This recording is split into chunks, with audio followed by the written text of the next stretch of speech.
Pontiac LeMans. LeMans, LeMans. Imported, affordable driving excitement from Pontiac.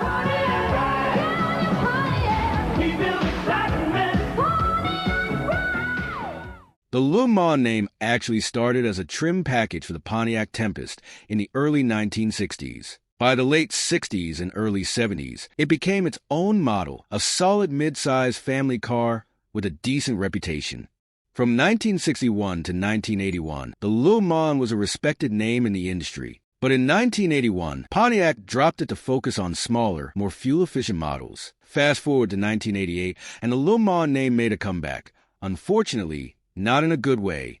The LeMans series from Pontiac, they're not your average little imports. They're quick, responsive, and above all, exciting to drive. At least, that's what the ads claimed. The LeMans series from Pontiac. They're not your average little imports. They're quick, responsive, and above all, exciting to drive. The reality? This subcompact car was designed by Opel in Germany, built by Daewoo in Korea, and plagued by delays due to political issues. Unlike the Ford Festiva, which was introduced as a new model, the LeMans replaced an established nameplate. And that's something I can't stand, when a company slaps a well-known badge on a completely different and usually worse car. Essentially, the new LeMans was a rebadged Opel Kadett, taking over for the Pontiac 1000 as the brand's smallest, most budget-friendly option. To be fair, the Kadett wasn't a terrible car. It even won European Car of the Year in 1985, and in Canada, where it was sold as the Passport Optima, it did reasonably well. But in the US, not so much. Sales started decently, with 60,000 units sold in the first year. But within 4 years, that number had plummeted to just 13,000. Under the hood, you got a 1.6-liter four-cylinder, making 74 horsepower and 88 pound-feet of torque. Early versions used a mix of German and Korean parts, but later models were entirely Korean-built. U.S. buyers could choose between a 3-door hatchback or a 4-door sedan, while other markets also got a 5-door hatchback. Transmission options included a standard 4-speed manual with an optional 5-speed manual or 3-speed automatic. Pontiac tried to spice things up in 1989 with the LeMans GSE, a sportier version with an Australian-built 2-liter engine from the Sunbird. It made 95 horsepower, but here's the kicker. It cost more than the Sunbird itself. It came with 14-inch alloy wheels, fog lights, a rear spoiler, and Recaro seats, but none of that made up for its sluggish performance. Thanks to throttle body injection, peak power came at just 4,800 RPM. Unsurprisingly, the GSE was discontinued in 1991 due to poor sales, and the entire LeMans lineup followed suit in 1993. The Daewoo-built LeMans had cheap plastics, a noisy cabin, and an uninspired design. Pontiac had built some great cars over the years, but this wasn't one of them. And unfortunately, it was the last car to ever wear the LeMans badge. Cadillac Cimarron. In the 1970s, Cadillac introduced the Seville, a smaller, more fuel-efficient luxury sedan designed to compete with European brands. But the reality was, people weren't necessarily switching to imports, they just wanted smaller American cars. Enter the J platform, which debuted in 1981 to replace GM's aging H-body lineup. This front-wheel drive platform was meant to expand GM's compact car offerings, while also replacing the troubled X-body, which gave us gems like the Chevy Citation.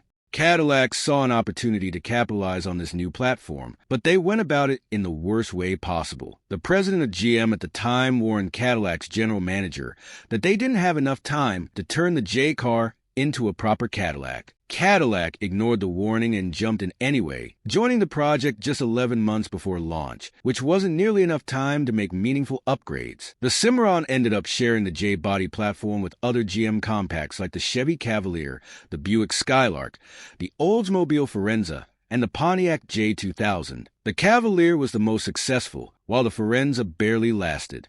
Before settling on Cimarron, GM considered names like Northstar Envoy and, believe it or not, Kville. And honestly, Cimarron isn't a terrible name. But Kville?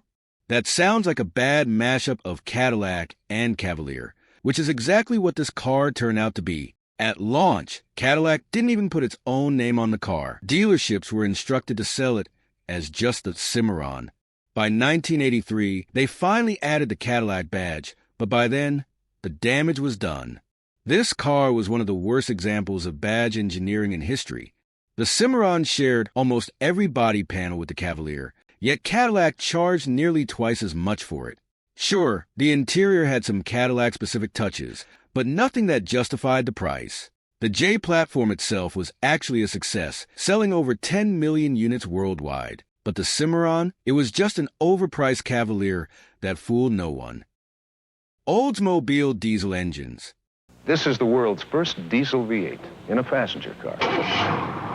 From 1978 to 1985, GM tried to solve the fuel economy crisis by rolling out diesel engines under the Oldsmobile brand. At the time, rising gas prices and new fuel economy regulations were putting pressure on automakers to improve efficiency. GM figured diesel was the answer. One of the engineers working on the project warned GM not to move forward with the design, but instead of listening, they fired him and went ahead anyway. The problem?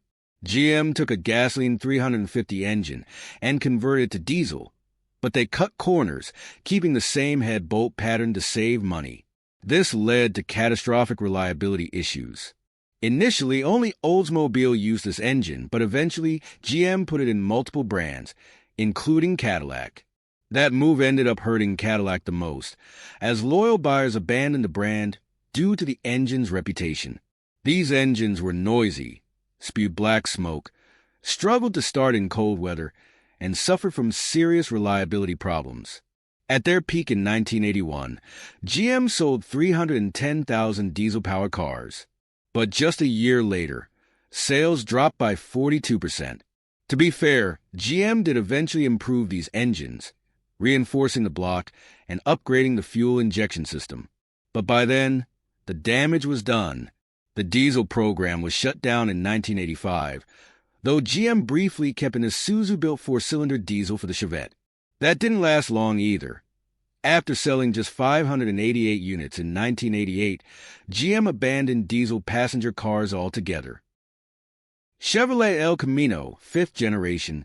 The El Camino is one of the most recognizable names in American automotive history. But when it comes to the 5th generation, it just didn't live up to its legacy. Now, I'm not saying it was a complete disaster, but compared to its predecessors, it didn't perform well in the public eye. In fact, it had the worst sales numbers of any El Camino. Debuting in 1978, the 5th Gen El Camino adopted the sharper, more angular styling of the Malibu while riding on a wheelbase that was an inch longer. And for the first time, it had its own unique chassis rather than sharing one with the Malibu. From 1978 to 1981, not much changed. A few engine options were shuffled or dropped due to stricter emissions regulations, but overall, the model remained largely the same.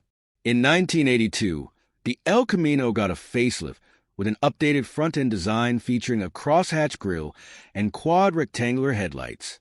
That same year, Chevrolet introduced a 5.7-liter diesel engine option. Yes, the same infamous diesel we already talked about. And yes, it was just as much of a failure in the El Camino. By 1983, Chevy phased out the 4.4-liter V8, leaving the 5.0-liter as the only gas-powered V8 available. Now, if we're talking about low sales, we have to mention the GMC Caballero, the El Camino's GMC twin. Sales were so bad that, honestly, I probably should have put it on this list instead. Some people don't even realize the Caballero existed. I was one of them. One of the easiest ways to tell the El Camino and Caballero apart is by their grilles, which changed over the years. Some trim packages were also exclusive to one brand or the other. By the time production ended in 1987, less than 1,500 Caballeros were sold. Meanwhile, Chevy managed to move nearly 14,000 El Caminos. Not exactly a success either.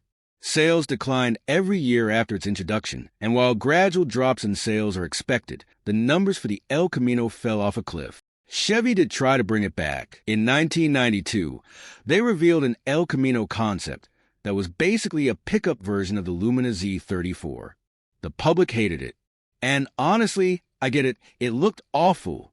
Then, in 1995, they gave it another shot. This time, the concept looked like someone chopped the back off a Caprice wagon and mashed it together with an Impala SS. It didn't go anywhere either. Corvette California Edition. By the late 1970s, strict federal emissions regulations were reshaping the American auto industry.